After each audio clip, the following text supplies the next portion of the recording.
The phone slipped from my hand as I choked out the words, "Daniel's gone. He died in a car accident." There was silence. Then my mother's voice. "Well, we're at Haley's birthday dinner. We'll call you later." They hung up. 3 days passed. I was still numb, planning my husband's funeral alone. Then the doorbell rang. My parents stood there, not with flowers or tears, but with tight smiles. "We heard Daniel left a big inheritance," my father said. Before I could answer, Lila walked in, holding a small envelope. "This is why you came, right?" she asked. Growing up, I was never the favorite. That title belonged to my younger sister Haley from the moment she was born. When we were kids, I remember standing in the hallway, clutching a crayon drawing I made in school, waiting to show Mom. But she brushed past me, arms wide open for Haley, who came in behind me holding a pink balloon. "Oh, my little star," Mom cooed, lifting her up. "Emily, can you go wash your hands?" That's how it always was. I was useful, responsible, invisible. At Haley's 5th birthday, they rented a pony. I didn't even get a cake on mine. On holidays, Haley got new clothes, while I wore her old ones with the tags cut off. Dad always said, "You're the older one. You should understand." When I turned 18 and got accepted into college, I was thrilled. I showed Dad my acceptance letter, but he barely glanced at it before saying, "That's great, but do you think Haley could get in there too when it's her time?" It hurt. It always hurt. But I learned to stop expecting more.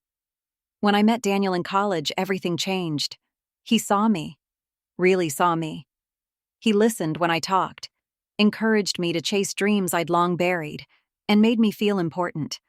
On our first date, I told him I'd never had a real birthday cake growing up. That night, he showed up with a store-bought cake, candles, and a little note that said, "To the girl who deserves the world." We got married 2 years later.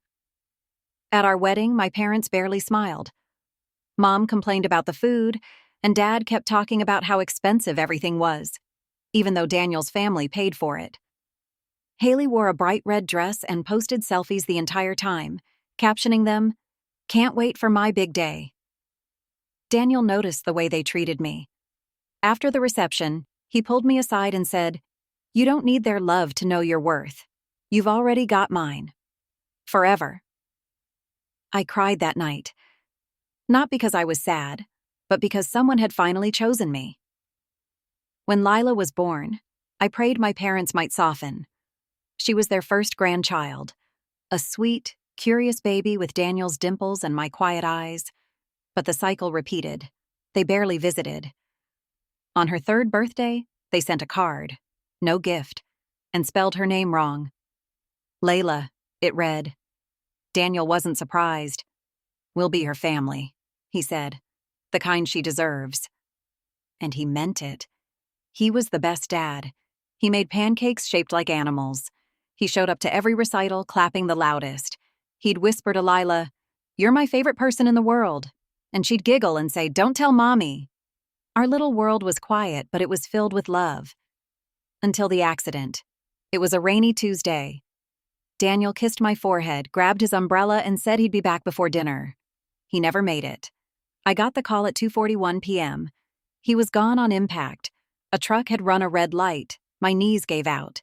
The scream that came out of me didn't sound human. Lila walked in from the living room, holding her stuffed rabbit. "Mommy?" I couldn't speak. I called my parents, hoping, just this once, they'd be there for me. I told them through sobs that Daniel had died. Mom sighed. "Emily, we're at Haley's birthday dinner right now. Can we talk later?" Then she hung up. They didn't come that night, or the next, or to the funeral. Aunt Ruth came. Daniel's aunt. Fierce, no nonsense, and oddly comforting. She held my hand and said, "You don't owe them anything, sweetheart." I didn't believe her. Part of me still wanted my parents to show up and say they were sorry, that they loved me, that they loved Daniel, that they wanted to help with Lila. But 3 days later, they knocked on the door with forced faces. No hugs, no flowers, just, "We heard Daniel had a life insurance policy and inheritance. Did he leave anything for the family? The word family made my stomach turn. Before I could respond, Lila stepped in. She held a white envelope in her hands, sealed neatly. "This is what you came for, right?" she asked, her voice calm but cold. Their eyes flicked to mine. "What's that?" Mom asked. Lila handed it to them without a word. They opened it, and in seconds, their hands began to shake. It was a regular morning, the kind you don't think twice about until it becomes the last one. Daniel was humming in the kitchen, flipping pancakes for Lila while she colored at the table. I was packing her lunch, tossing in an extra cookie, just because. We were running a little late, and I remember playfully scolding Daniel. "She's not going to eat that broccoli if she fills up on chocolate." He winked at me. "Then I'll eat her broccoli. You get the cookie." Lila giggled, mouth full of syrup. It was a perfect, normal morning. Daniel kissed us both goodbye and said he had a client meeting across town. "I'll be back by dinner," he called out, grabbing his umbrella. It had started to drizzle outside. That was the last time I saw him alive. At 2:41 p.m., the phone rang. I didn't recognize the number, but something in my gut twisted as I picked it up. "Is this Mrs. Emily Carter?" "Yes." "This is Officer Brenner with the City Police Department. There's been an accident. Your husband, Daniel Carter, was involved. I'm so sorry." "He didn't survive." The world went silent. My body froze. My lips moved, but no words came out. I dropped the phone. I couldn't hear, couldn't breathe. Lila was sitting on the couch watching cartoons. She looked up. "Mommy?" I collapsed. The hours after that were a blur. Paramedics, neighbors, Aunt Ruth arriving out of nowhere like some sort of guardian angel. She must have heard through Daniel's firm. She took Lila into the other room and stayed with her the entire day. At the hospital, I had to identify his body. It didn't look like him. His face was too still, too pale. It wasn't the man who danced around the living room with Lila or whispered, "I love you," as I drifted to sleep. I reached out to touch his hand, and it was cold. The nurses gave me his belongings in a plastic bag, his phone, wallet, and that umbrella he took with him. Back home, the silence was unbearable.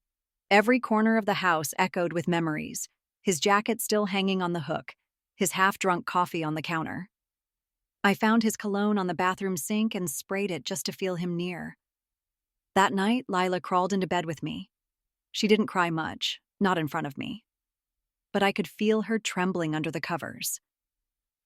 "I want Daddy," she whispered. "I do too," I replied. I called my parents the next morning. I told them. I couldn't even finish the sentence. "Daniel, he's gone. A truck hit him. He didn't make it." There was a pause. Then Mom said, "Emily, we're at Haley's birthday dinner right now. We'll call you later."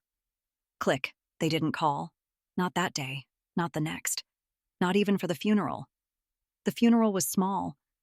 Daniel never liked crowds.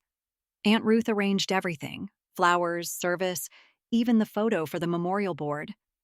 She hugged me tighter than my own mother ever had. I watched from the front row as people spoke about Daniel. His co-workers, our neighbors, even Lila whispered something at the gravesite. "I love you, Daddy. I'll make Mommy smile again." It broke me. That night, I sat at the kitchen table staring at the bills. There were so many. Funeral expenses, mortgage, hospital fees. My chest tightened. That's when Aunt Ruth sat across from me and took my hand. "You don't have to worry, Emily. Daniel made sure of that." I frowned. "What do you mean?" "He had a life insurance policy and a trust fund. Everything goes to you and Lila." I blinked. I didn't know. "He wanted you both taken care of no matter what." I broke down all over again. 3 days later, my parents arrived. No flowers, no apologies, just an awkward knock on the door and a fake, "We just wanted to check on you." Then the truth slipped out. "We heard about the inheritance," my father said. "We were just wondering if he left something for the family." Family. That word stung. I wasn't even sure they knew Daniel's favorite color or Lila's birthday. They didn't come to the wedding, the funeral, or her recitals. And now they wanted money? Before I could speak, Lila came from the hallway, clutching something. A white envelope. She walked right up to them and held it out. "This is what you came for, right?" They took it with wide eyes. And when they opened it, their hands started to shake. I watched their faces as they opened the envelope, expecting confusion or disappointment. But what I saw was something else. Fear. My mother's hand trembled. My father's eyes scanned the pages again and again, as if he hoped the words might change. They didn't. Inside the envelope was a letter from Daniel. Not a goodbye letter. This one was something else. A warning. He had written it months ago when he updated his will. I didn't even know he had done that. But he had given a copy to Aunt Ruth, and apparently, without telling me, he gave one to Lila too. It was short but clear. If anyone comes asking for money after I'm gone, especially people who weren't there while I was alive, please show them this. Daniel. Attached to the letter was a copy of his last will and testament. Everything, every cent, every asset, every policy was left solely to me and Lila. No mention of extended family, no loopholes. This isn't legal, my father muttered, his face flushing. It's notarized, I said quietly. It was filed through Daniel's lawyer. Aunt Ruth oversaw the entire thing. My mother looked up at me, her voice shaking. He didn't mean to exclude us. Did he? I asked. You didn't even come to the funeral. You didn't call. You didn't ask how Lila was doing. We were grieving too. Were you? I said, my voice rising for the first time. Because you were laughing and singing happy birthday to Haley while I was identifying my husband's body. They went silent. For a long time, no one spoke. Then Aunt Ruth, who had been standing quietly behind me, stepped forward. Her voice was calm but cold. If you try to contest the will, I promise you, you'll lose. Daniel anticipated this. He didn't trust you, and frankly, neither do I. My father's lips tightened. We're his family. No, Aunt Ruth cut in. You treated him like an outsider. And you treated Emily like a burden. Family isn't just blood. It's love. And you've never given her that. My mother's eyes darted to me. Emily, don't let her speak for you. You're not really going to keep everything to yourself, are you? I looked at Lila. She was standing at the edge of the hallway, her small hands clenched into fists. She had already lost her father. She didn't deserve to see me pushed around too. I'm keeping what Daniel gave us, I said. And you're not welcome here anymore. My father's face darkened. We'll see about that. And with that, they turned and left. No apology. No remorse. Just the sound of the door slamming shut. I dropped into the chair and buried my face in my hands. My body was trembling. Lila came to my side and rested her head on my shoulder. Are they going to come back? I hugged her tightly. If they do, they won't get anything from us. Aunt Ruth leaned against the wall, arms folded. You handled that well, sweetheart. But be ready. People like them, they don't walk away quietly. She was right. 2 days later, a thick envelope arrived in the mail. Legal documents. They were suing me. The papers claimed I was withholding family inheritance and causing emotional distress. They wanted 50% of everything Daniel left behind. I couldn't believe it. After everything, after the silence, the rejection, the abandonment, they still thought they were entitled to something. I wanted to scream. I wanted to cry. But instead, I took a breath and picked up the phone. I called Aunt Ruth. They want a war, I said. Let's give them one. That night, as I tucked Lila into bed, she asked a question I hadn't been prepared for. Mommy, is it bad if I don't love Grandma and Grandpa anymore? I looked into her eyes, those same soft eyes Daniel had, and whispered, No, baby, it's not bad. Some people choose not to love us, and it's okay if we stop trying to make them. She nodded slowly, then reached under her pillow and pulled out the envelope she had given them, the original copy. "I kept this one," she said, "just in case." I kissed her forehead and smiled through my tears. She was Daniel's daughter through and through, and together we were going to be okay. After they left that day, it took everything in me not to break down again. I had just buried my husband, and now I was being dragged into a legal fight by my own parents. People who didn't even show up to comfort me when Daniel died, now demanding money like they were owed something. I sat in the living room for hours holding the envelope Lila had given them. I had made her a sandwich and sat her in front of a cartoon just to buy myself time to think. She was so calm when she handed it over, so steady. It was Daniel's handwriting on the letter. He must have written it long before the accident, just as Aunt Ruth had said. A backup plan. A way to protect us if something ever happened. That was who he was. Inside the envelope was a single sheet of paper, hand-folded and clean. It said, "Lila, if anyone ever shows up pretending to care about us after I'm gone, especially people who never showed up when we needed them, I want you to show them this. You don't owe anyone anything. Take care of your mom. I love you forever." Taped to the back of the letter was a full legal copy of his will. It had been filed, signed, and witnessed. Everything, every cent of Daniel's life insurance, assets, savings, had been assigned to me as guardian, and to Lila as beneficiary. There was no mention of George or Linda Miller. None. Not even a gesture of recognition. I sat there staring at that paper like it was a shield. My husband had thought of everything. Even after death, he was protecting us. Later that evening, Aunt Ruth came by to drop off more legal files and to prepare me for the lawsuit. "They're going to push," she warned. "People like your parents. They'll twist every word, every action until they think they can win." "I don't understand how they can be so heartless," I said. "Daniel is gone, and all they care about is money." "It was never about Daniel," Aunt Ruth said softly. "It was about control. They couldn't control him, and they hate that he loved you more than they ever could." I stayed silent.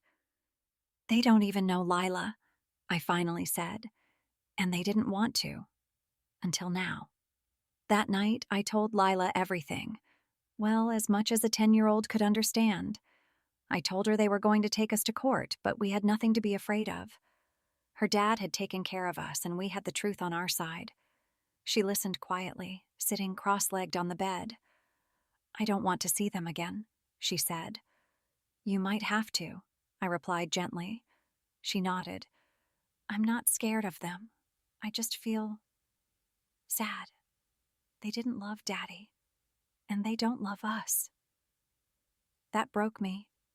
I wrapped my arms around her, blinking back tears. "You have more love in your little heart than they'll ever know." A few days later, we got another letter, this time from their attorney. Their claim was filled with ridiculous accusations, that Daniel had verbally promised money to the family, that I was manipulating the will, that Lila had been coached to give them that envelope. I handed the letter to Aunt Ruth. "Let them dig their own grave," she said. Still, the stress began to wear me down. I stopped sleeping. Every noise at the door made me flinch. I was grieving, raising a child, and preparing for a courtroom battle I never asked for. But Lila, she surprised me every day. One night, I found her drawing pictures of our family, just the three of us. In one drawing, Daniel had wings. "This is Daddy watching over us," she said. "He's smiling because we didn't let them take anything." I hugged her so tightly, I thought I might never let go. A few days before the first court meeting, my phone rang.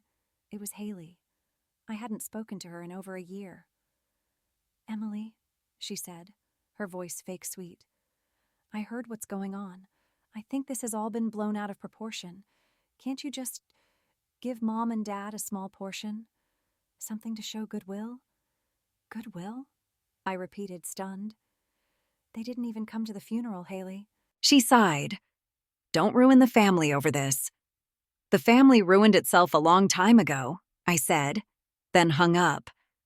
I stared out the window after that call. watching Lila in the backyard playing with a ball Daniel had bought her last Christmas. She looked up at the sky and smiled. Whatever storm was coming, we were going to face it together. The lawsuit didn't go away. It grew louder, uglier. Within a week of receiving their legal papers, I started getting calls from reporters. Somehow, the local paper got wind of the case. The headline read, "Widow sued by own parents for inheritance." I felt sick. I had done nothing wrong. Daniel left everything to us. We were his family. His real family. Aunt Ruth handled most of the legal chaos. She came over almost daily, paperwork in hand, sleeves rolled up. "They think they can rattle you," she said, "but they have no case. The will is solid." Still, fear crept in. I had Lila to protect, bills to pay, and grief that still came in waves, sneaking up on me when I was folding laundry or hearing one of Daniel's favorite songs on the radio. Then one evening, I received a new letter. This time, it wasn't from their lawyer. It was from Haley. I recognized her handwriting right away. Neat, loopy letters, always a little too perfect. I opened it reluctantly. "Emily, I don't want to get involved in the drama, but Mom and Dad are brokenhearted. You could end this now. Give them something. Anything. They just feel left out. Don't destroy the family over this. Please think of Lila. Haley." I crumpled the letter in my fist. They were using my daughter now, pretending they cared. Destroy the family? That family had destroyed me long before Daniel ever entered my life. I didn't reply. I just placed the letter on top of the growing stack of documents Aunt Ruth was collecting. "Evidence," she said. "Proof of pressure. Manipulation." But the pressure didn't stop there. 2 days later, my father showed up at Lila's school. The receptionist called me immediately. "Hi, Ms. Carter. There's a man here claiming to be Lila's grandfather. He said he wants to speak to her." I dropped the phone. I raced to the school, heart pounding, hands shaking. When I arrived, he was sitting in the waiting area with a smug look on his face. "What are you doing here?" I snapped. "Just visiting my granddaughter," he said. "Is that a crime now?" "You stay away from her," I said, my voice trembling. "You don't get to show up now. Not like this." He leaned in. "You think you're going to win this? That will can be contested. We've got lawyers ready to drag this out for years." "You're threatening the mother of your dead son-in-law," I hissed. He straightened, unbothered. "We're just asking for what's fair." "No," I said. "You're asking for what was never yours." The school principal escorted him out after that. That night, Lila sat at the kitchen table quietly drawing. I sat beside her and said, "Did Grandpa talk to you at school?" She shook her head. "No. I saw him through the window and hid in the library." I smiled through my heartbreak. "Smart girl." She looked up at me, eyes serious. "Why are they doing this, Mommy? Didn't Daddy already give us everything?" "Yes, baby," I whispered. "But some people only show up when they think there's something to take." She nodded slowly and went back to coloring. "We don't have to give them anything, right?" "No," I said. "Not a single thing." The next day, Aunt Ruth filed a restraining order. Lila was now legally protected from any uninvited contact by my parents. I changed her school pickup arrangements, gave the teachers photos, and made sure she never left the building without me or Aunt Ruth present. I hated that it came to this. I hated that Daniel's memory was being dragged through courtrooms and legal threats. But more than anything, I hated that my daughter had to live through this. We kept moving forward. The court date was set. Lila started having nightmares. She'd wake up crying, saying things like, "What if they take our house?" or "What if Daddy's money goes away?" I held her every time and whispered the same words. "They can't take what isn't theirs." One night, after a particularly bad dream, she sat up and said, "I want to talk at court." "No, baby," I said gently. "That's not something you have to do." "I want to," she insisted. "I want them to hear me." She was just 10, but in that moment, she sounded older than I'd ever heard her. I told Aunt Ruth, expecting her to say no. But instead, she said, "If she wants to speak, let her. The judge needs to see what this has done to her." The next few days, we prepared, gathered every document, every message, every letter, including Daniel's original will. Lila folded her drawing and tucked it into her backpack. "I want to show the judge this," she said. It was a picture of our family, just the three of us, standing on a hill under the sun. Daniel had wings again. "We're not alone," she said softly. "Daddy's still watching." And I believed her, because even from the grave, Daniel was fighting for us. The courtroom was colder than I expected. The wooden benches, the sterile white lights, the judge's sharp stare. It all felt like something out of a dream I couldn't wake up from. Aunt Ruth stood beside me, calm and composed. On the other side of the room, my parents sat stiffly with their lawyer. Haley was there too, dressed in expensive clothes she probably couldn't afford, pretending she didn't notice me. Lila sat quietly in the row behind us, next to Ruth. She clutched her drawing in her lap, her legs swinging nervously. I kept glancing back at her, trying to draw strength from her calm. The hearing began. My parents' lawyer wasted no time painting me as the villain. "She's isolating the child," he said. "She manipulated the will. Our clients had a close relationship with their late son-in-law, and he verbally expressed many times that he intended for them to share in the inheritance." It was all lies. When my turn came, my lawyer stood and calmly handed over Daniel's official will to the judge. "This document is legally binding," she said, "filed and signed in full compliance with state law. There is no mention of George or Linda Miller. Everything was left to Emily Carter and her daughter Lila. That was Mr. Carter's clear and final wish." Then she handed over the envelope, the one Lila had given my parents, the one with Daniel's letter. The judge read it in silence. You could feel the shift in the room. My father squirmed in his seat. My mother kept her eyes on the floor. And then, it got worse for them. Aunt Ruth took the stand. She had receipts, emails, documents, all showing how little involvement my parents had in Daniel's life. She even had copies of old emails where Daniel shared his worries about my family trying to interfere with our finances. The judge listened carefully, taking notes. But the moment that changed everything came next. "Your Honor," my lawyer said, "Lila Carter has asked to make a brief statement. We understand she is young, but she wishes to speak for herself." There was hesitation. Then the judge nodded. "She may speak." Lila stood up slowly, holding her drawing in her small hands. She walked to the front, shoulders straight. "I'm 10, she began. "My daddy died in a car accident. He was the best daddy. He used to make pancakes shaped like dogs. He sang silly songs in the car. He always came to my recitals. He told me every day that I was special." The room was quiet. Not even a cough. "My grandparents didn't come to the funeral," she said, looking right at my parents. "They didn't call, they didn't even send a card." She opened her drawing. "This is our family, me, Mommy, and Daddy. He has wings now because he's in heaven. He told me to protect Mommy, and I am." The judge's expression softened, and I could see something shift even in the courtroom clerk's eyes. Lila stepped down. Aunt Ruth wrapped an arm around her as she sat back down. Then came the final blow.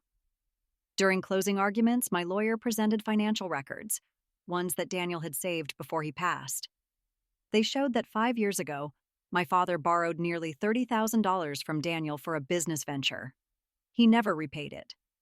Haley had also requested a small loan of $10,000 from us just last year. We had said no. Daniel had written in his notes, "They always ask, and they always disappear after they get what they want." The judge leaned back in his chair, slowly rubbing his chin. Then, in a voice that made my knees weak, he said, "This court finds no evidence of wrongdoing by the widow. The will is valid. The claims made by the plaintiffs are without merit. Case dismissed." It was over. Just like that. My parents looked like they'd been drained of blood. Haley looked like she might scream. Their lawyer began quietly packing up his papers. I didn't smile. I didn't celebrate. I just turned to Lila and hugged her tightly. We walked out of the courtroom into the sunlight, the wind brushing our faces. Behind us, my parents followed at a distance. They didn't say a word. But I knew, in their silence, they had lost something much greater than money. Outside the courthouse, the air felt lighter. For the first time in weeks, I could actually breathe. The case was over. The judge had spoken. Daniel's wishes had been honored. Lila held my hand tightly as we walked down the courthouse steps. She was quiet, but there was a peace in her eyes I hadn't seen in a long time. Aunt Ruth walked beside us, her purse clutched tightly, and her head high like a soldier marching after battle. But just as we reached the parking lot, I heard footsteps behind us. I turned. It was my parents. They weren't angry anymore. They just looked tired, lost, like people who had realized too late that they'd chosen the wrong fight. "We just want a moment," my mother said softly, her voice almost unrecognizable. I was about to tell them no when Lila stepped forward. She held something in her hand, another envelope. My heart stopped. I hadn't given it to her. I didn't even know she had it. She walked right up to them and looked them both in the eye. "You came back because you lost in court, not because you care," she said. My father tried to say something, but she lifted the envelope between them. "This is from Daddy," she whispered. "The last one." They took it like it might bite. We stood in silence as they opened it, trembling fingers unfolding the letter inside.